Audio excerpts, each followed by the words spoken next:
नमस्कार. लोकप्रशासनाच्या या लेक्चरमध्ये आज आपण कौटिल्याच्या प्रशासन व्यवस्थेवरील विविध घटकांची चर्चा या ठिकाणी करणार आहोत. प्रशासनामध्ये असणारे विविध घटक त्या काळी याबाबत कौटिल्याने यावर सविस्तर आणि अतिशय विचारपूर्वक असे विचार या ठिकाणी आपले स्पष्ट केलेले आहेत. हे विचार प्रामुख्याने मोठ्या प्रमाणावर कायमच मार्गदर्शक असे ठरलेले आहेत.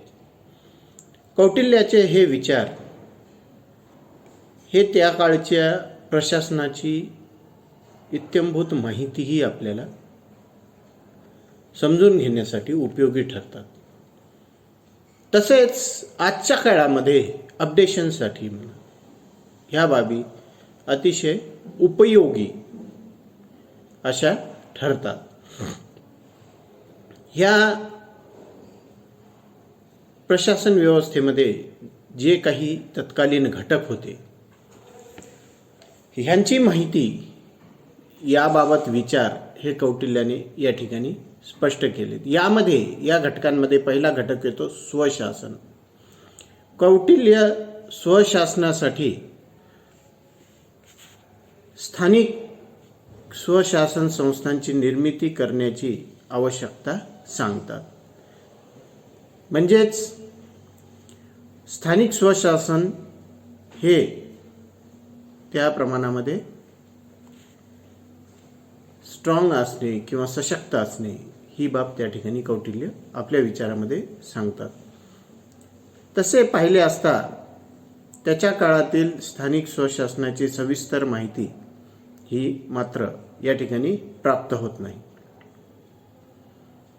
त्यांनी जनपदाची निर्मिती करण्याचे सांगितले. त्याचवेळी ग्रामीण भागासाठी ग्रामांचे स्थानिक पातळीवरील कारभाराबाबतही कौटिल्याने मत व्यक्त केलेले आहे. त्यांच्या काळातील स्थानिक स्वशासनाची सविस्तर माहिती मात्र विशेष संदर्भातून प्राप्त होत नाही. त्यांनी जनपदाची निर्मिती करण्याचे सांगितले. त्याचवेळी ग्रामीण भागासाठी ग्रामांचे स्थानिक पातळीवर कारभाराबाबतही त्यांनी मत व्यक्त केले. त्यांच्या काळातील नागरी स्थानिक स्वशासनाची मात्र भरपूर माहिती मिळते. पाटलीपुत्र शहराच्या कारभाराची व्यवस्था जर आपण बघितली किचकटपणे तर आजपेक्षाही उत्तम अशा नागरी स्थानिक स्वशासनाची आपल्याला साक्ष त्या ठिकाणी पटते. कौटिल्यांनी राजा या संज्ञेला संपूर्ण सत्ता देण्यासाठी सांगितलेले दिसते. त्यामुळे प्रशासन व्यवस्थेत केंद्रीकरण असल्याचे वाटते. परंतु त्याचबरोबर स्थानिक शासनासाठी विकेंद्रीकरणाचे तत्व स्वीकारून स्थानिक स्वशासन संस्था निर्माण करण्याचे समर्थन हे त्या ठिकाणी कौटिल्य करतात.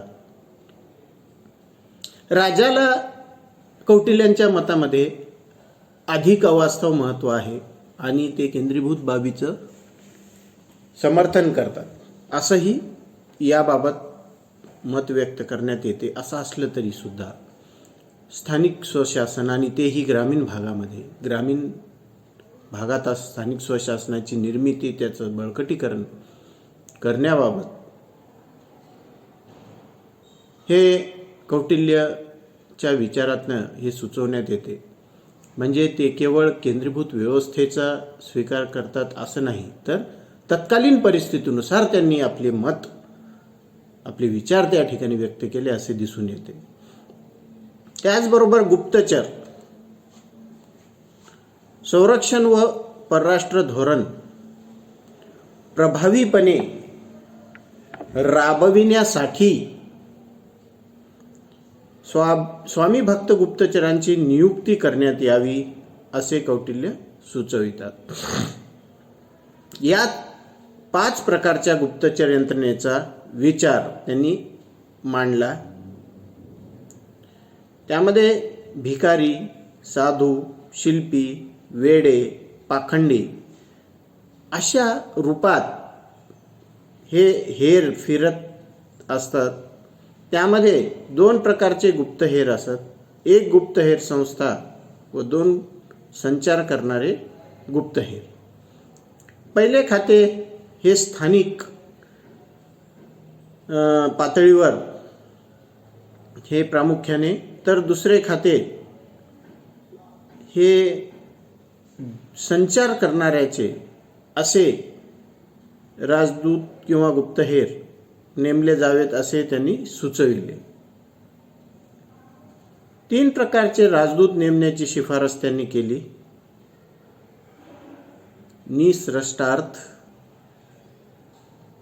परिमितार्थ, शासनहेर हे 3 प्रकारचे राजदूत जे की संचार करणारे हेरच्या स्वरूपात नेमण्याची त्यांनी त्या ठिकाणी शिफारस केलेली आपल्याला दिसून येते.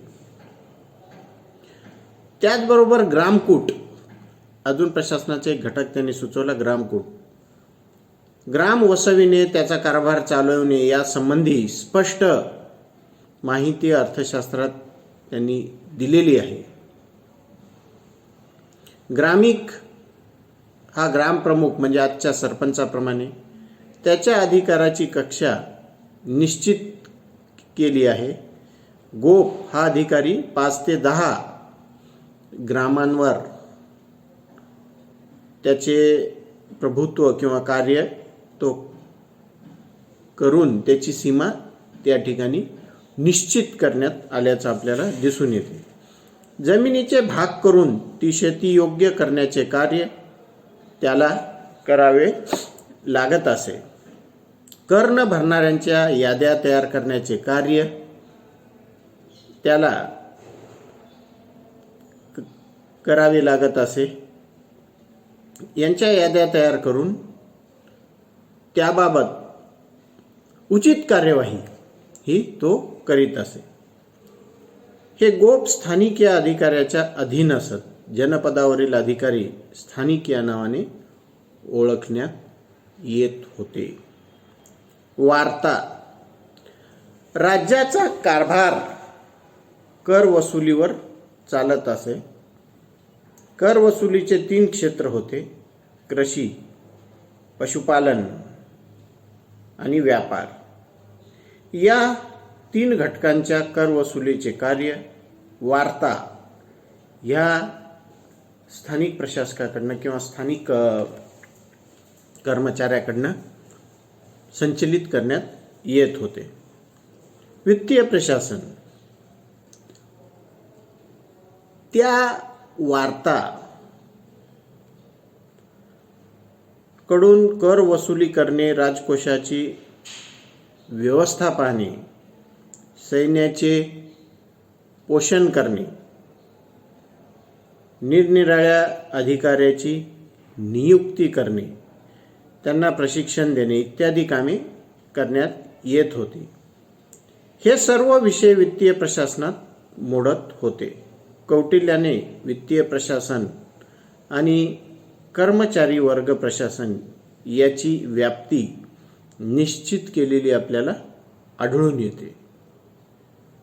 याचबरोबर आणखीन एक घटक कौटिल्याने सुचवलेला तीर्थ